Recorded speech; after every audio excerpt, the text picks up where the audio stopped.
আবহ ডক্টর অনুত্তম করিয়ান এবং চালচিত্রে শান্তনু প্রধান।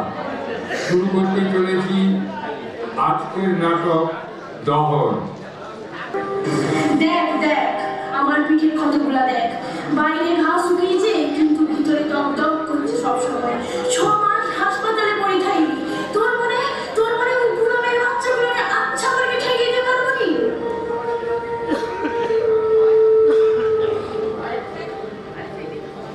নমস্কার, আমার নাম শ্যাম জানা। স্বাধীন স্বাধীনতার ইতিহাসের দু একটি বইতে আপনারা আমার নাম বলেও পেতে পারেন। তবে আজ আমি আমার কথা বলতে আসিনি। আজ আমি শোনাবো কাঁথির এক অখ্যাত বীরাঙ্গনার গল্প, যার কণ্ঠ এইমাত্র আপনারা শুনলেন। যে কণ্ঠ একদিন কাঁপিয়ে দিয়েছিল ইংরেজ পুলিশের বুক, যে কণ্ঠে উদ্দীপিত হয়েছিল কাঁথির ছাত্র কৃষক বিপ্লবীরা নয়নবীরা, তার নাম বীরাঙ্গনা পদ্মাপাল। আসল নাম পদ্ম। পদ্ম কি করে পদ্মা হয়ে উঠল সেই গল্পই আপনাদের শোনাবো। নমস্কার, চলুন শুরু করি। ইউনিয়ন যে কোনো দোকানে আমাদের নিতে হবে, নইলে সারা ট্যাক্স দিতে হবে। এটা হবে সরকারি আপনাদের আনাগোনা করতেই হবে। সরকারকে তোমরা কেউ ট্যাক্স দিবে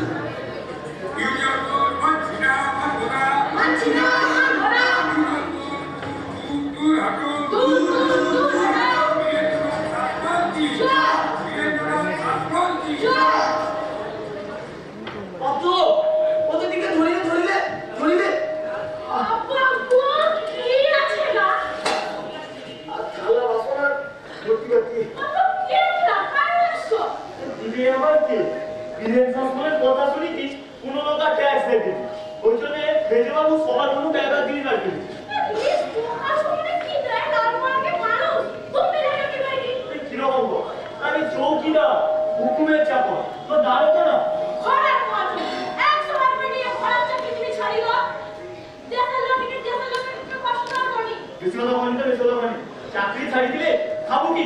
ভাতা ভাতা ভোগ লাগছে। কালি যাবা তো আমি ঘরে দুপুর রাখছি, কোনো হিসাব নেই।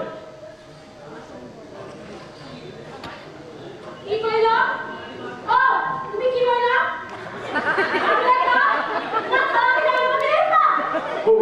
না করো কথা তো রাত কেন?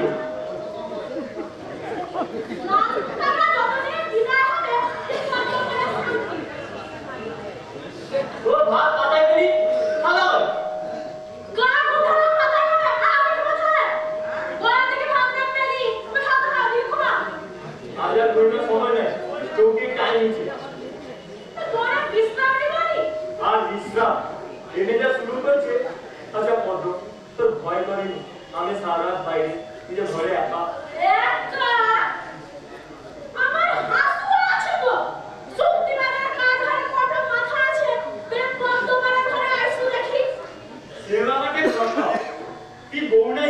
টাকা দিতে পারছো? ও কিনলে এখন যাই।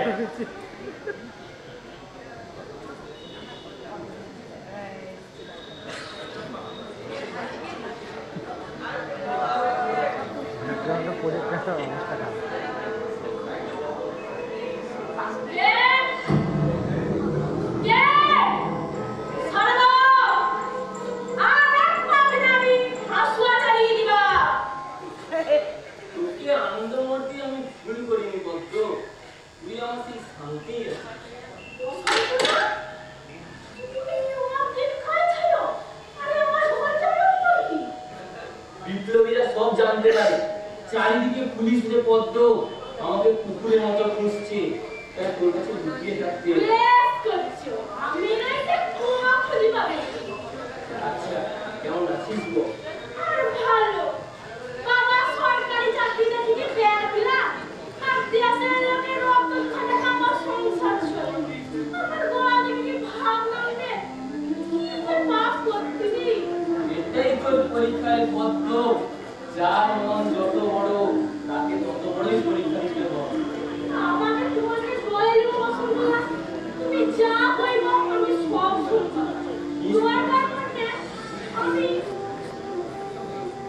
নিশ্চয়ই তোকে ধরে নেব।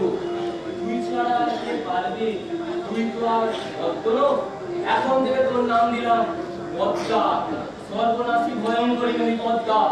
দুপুর ভাসিয়ে ছাড়ছাড় করে দে, তুইও ছাড়ছাড় করে দিবি উড়েছিস। বন্দে মাতরম।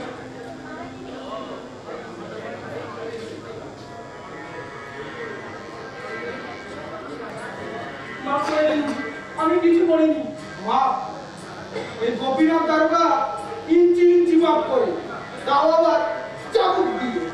আমি কিছু জানি না স্যার, আমাকে ছেড়ে দিন। তোকে ডালকুক ডালকুকে ছাড়বো না, শুয়োরের বাচ্চা। মানুষ খুন করেছিস, মেয়ের ইজ্জত লুটেছিস, তোকে না ছাড়লে চলে? স্যার বাবু, মেয়েটির বাড়ি কোথায়? ওর বাড়ি বীজ কসবা। আপনি মেয়েটিকে থানায় রেখে যান, আমি পুলিশ দিয়ে বাড়ি পৌঁছে দিব। আপনি মাঝিদের নিয়ে নিশ্চিন্তে বাড়ি যান। ঠিক আছে, আমি ওদের বলছি।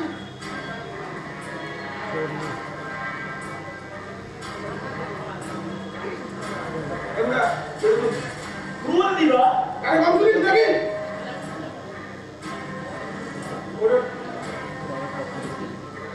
কিন্তু কি আকাল হবে না? একটা কাজ করার সময় কি কোথায় আছে কোনো বুঝতে পারে না। নদীটা কুয়াশা ছিল, যে লোকগুলো বুঝতে পারি না। লেখা চৈতন্য তোরা যত ঝামেলা পাকাবি আর মুরগি সালা গোপীনাথ দরকার।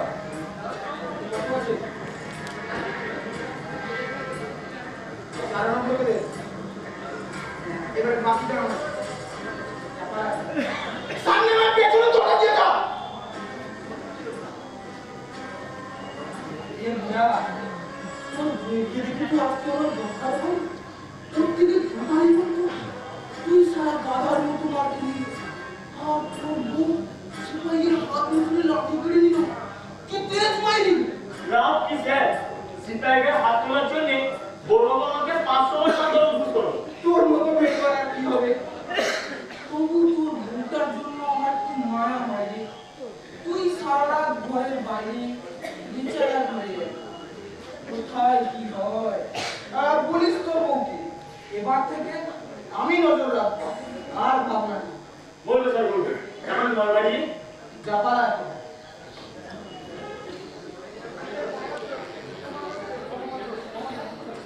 কি জানেন বসন্ত বাবু, আসল সমস্যা করছে ওই জীবন্ত অসুবিধা।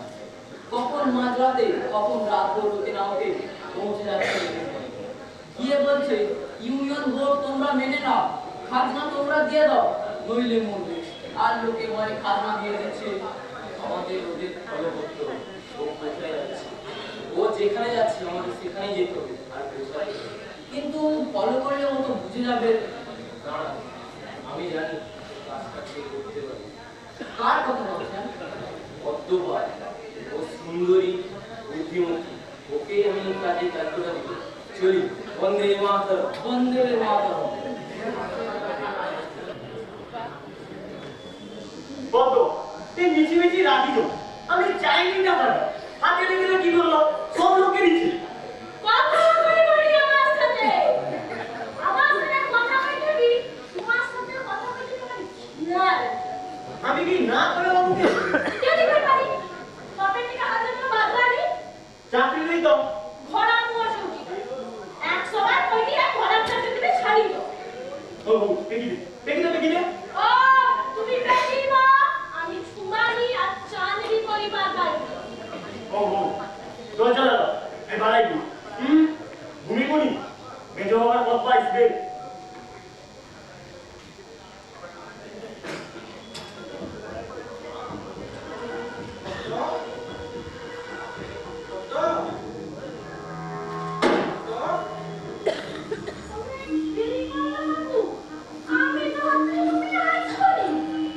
আমিও তাই ভাবছিলাম এত রাতে আসবো কি আসবো না।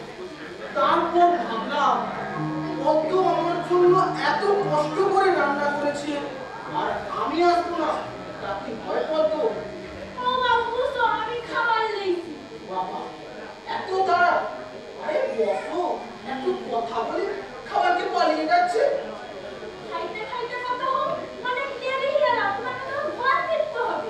সে নিয়ে ভাবনা নেই, তুমি বললে আজকে রাতে এখানেই ও বুঝো আমি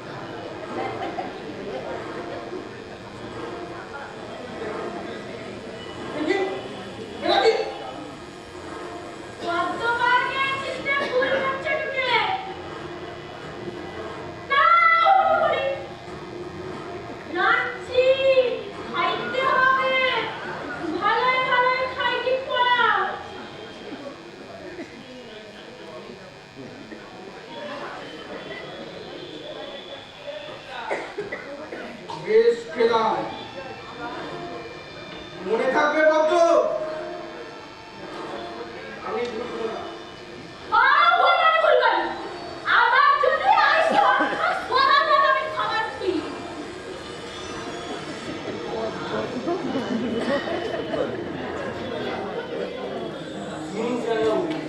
আমাদের প্রয়োজন একজন সমুদ্রের জল। আমাদের যে কোনো মতে এক মুঠো লবণ বাড়াতেই হবে। লবণ সত্যাগ্রহীদের মর্যাদার প্রশ্ন। কিন্তু কি করে পাবেন? সমুদ্রের সমস্ত পারে পুলিশের পাহারা, কোথাও আগুন জ্বললেই পুলিশের লোক দৌড়ে আসছে। ওই বোধহয় মন তৈরি হচ্ছে, নির্বিচারে যাকে পারছে তাকেই মারছে। সারা বাংলার মহল সত্যাগ্রহ কেন্দ্র আমাদের উৎসাহ। সুরেশচন্দ্র বন্দ্যোপাধ্যায় অভয় আশ্রম, আমরা গাঁথির কর্মীরাই সবচেয়ে বেশি পরিমাণে লবণের পূজা জোগাড় করেছি। আজ সেখানে আমরা এখন লবণ বানাতে পারছি না। আরে সেজন্যই তো সারা বাংলা পুলিশের নজর এদিকে। জল তুলবেন কিভাবে? লড়াই করে তো সেটা পাওয়া যাবে না। জানি কোনোভাবে সিপাহীদের চোখে তুলে দিয়ে কাজটা করতে হবে। আমি একটা প্ল্যান করছি, আড়ালে সেখানে করছি। বন্দে মাতরম। বন্দে মাতরম।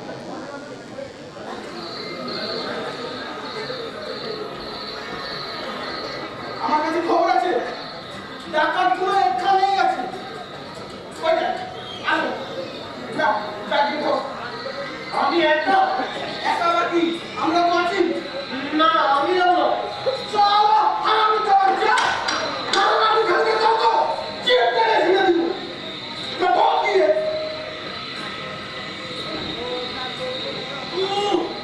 বাবু, সুপার। স্যার, ভগবানের ফটো আছে। আমার দেখুন মাথা দরকার। দারোগা কে হচ্ছেন? তুমি না আমি? পদ্মমণি, তোমার হাসুয়াটা বড় দেখতে ইচ্ছে করছে তো।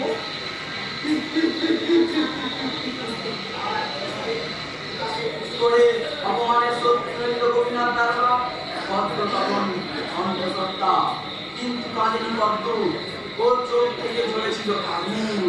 বসন্ত দাসের আদর্শে নিজেকে আরো বেশি করে ঢুকিয়ে দিয়েছিল স্বদেশী আন্দোলনে।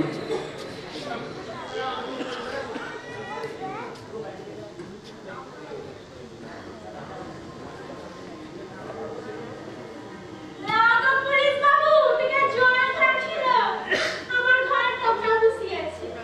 আজ আর তোর জল খাবো না সুন্দরী, অনেকদিন তো তোর জল খেলাম। আজ কিন্তু আমার ঘর থেকে মজা লাগছে। নেই, তুই কি বুঝো? কারণ তুই এক্ষুনি খালি বলছি নিয়ে দিক দিয়ে গেলি। আর সমুদ্র এখান থেকে 3 কিলোমিটার দূরে, এর মধ্যে কেউ ফিরে আসতে পারে সে বুদ্ধি আমার আছে। আমার বুদ্ধি মানতো ওইটা তো পুলিশ। যা বলেছি বলি কি, রোজ তো শুধু জলই খাওয়ালি, একদিন মানে সর্বদিন খাওয়া। ও কথা কাল কইবা, আজ আমি আইছি।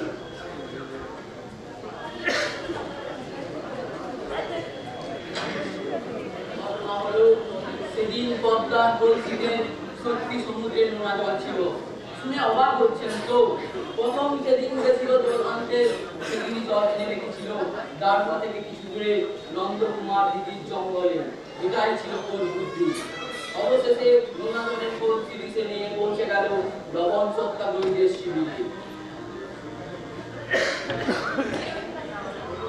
বন্ধুগণ, লবণ আইন অমান্যের শপথ।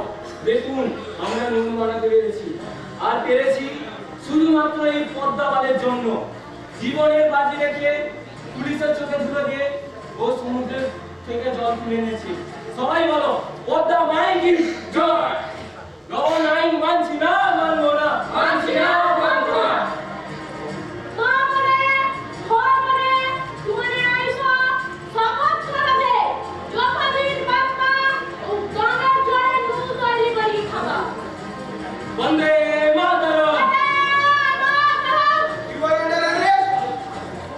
Sayan, आपको ले जाओ। আমাকে জেলে পুরে দিলে কিন্তু এই বিদ্রোহ থামবে না। বন্দে মাতরম।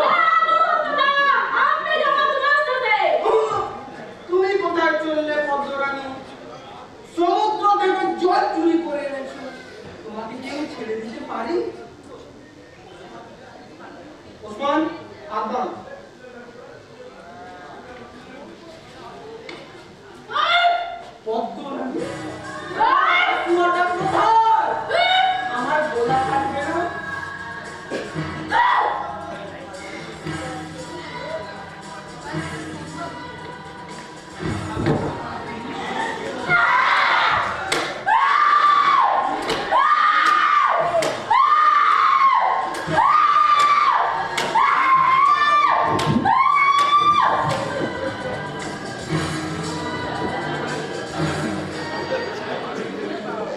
6 মাস হাসপাতালে থেকে ছাড়া পেল পদ্ম, ধীরে ধীরে ফিরে এলো চেতনা, ফিরে এলো সেই স্বদেশ প্রেম।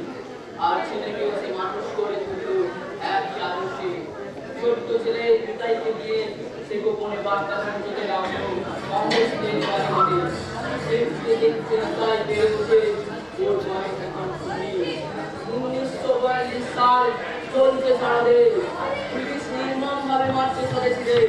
এদের আটকানো একটাই পথ, যোগাযোগ ব্যবস্থা বিচ্ছিন্ন করা।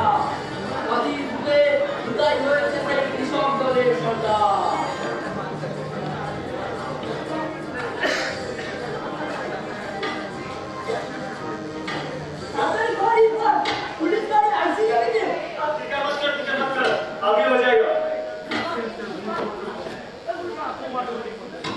অন্ধকারে কাঁথিটিকা রাস্তাটি কেটে ফেলে ওরা। তারপর বাকিরা নিয়ে নেয় অদূরের এক পোড়া বাড়িতে। অক্লান্ত পরিশ্রম, ঘুম আর ভাঙে না।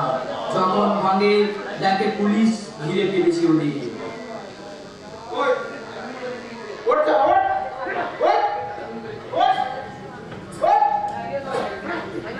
রাস্তা তোলা করেছিস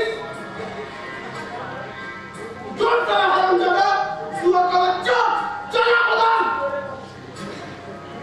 রাস্তা বাঁধবি না না ইউ বাস্টার্ড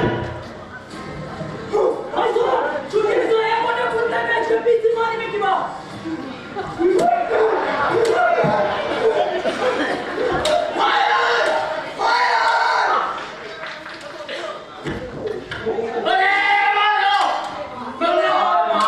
সেদিন হয়েছিল মৃত্যুর উৎসব। কৃষক আর ছাত্র সেদিন বিদ্যালয়ের শহরে শেষবার চরণ ছুঁয়েছিল দেশমাতা। খড়গচণ্ডীর শ্মশানে পেট্রোল ঢেলে জানানো হয়েছিল অগণ্য কৃষক আর ছাত্রের লাশ। আগুনের শিকার করেছিল আকাশ।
তো আরবিয়া মডার্ন হাই স্কুল নিবেদন ব্রহ্ম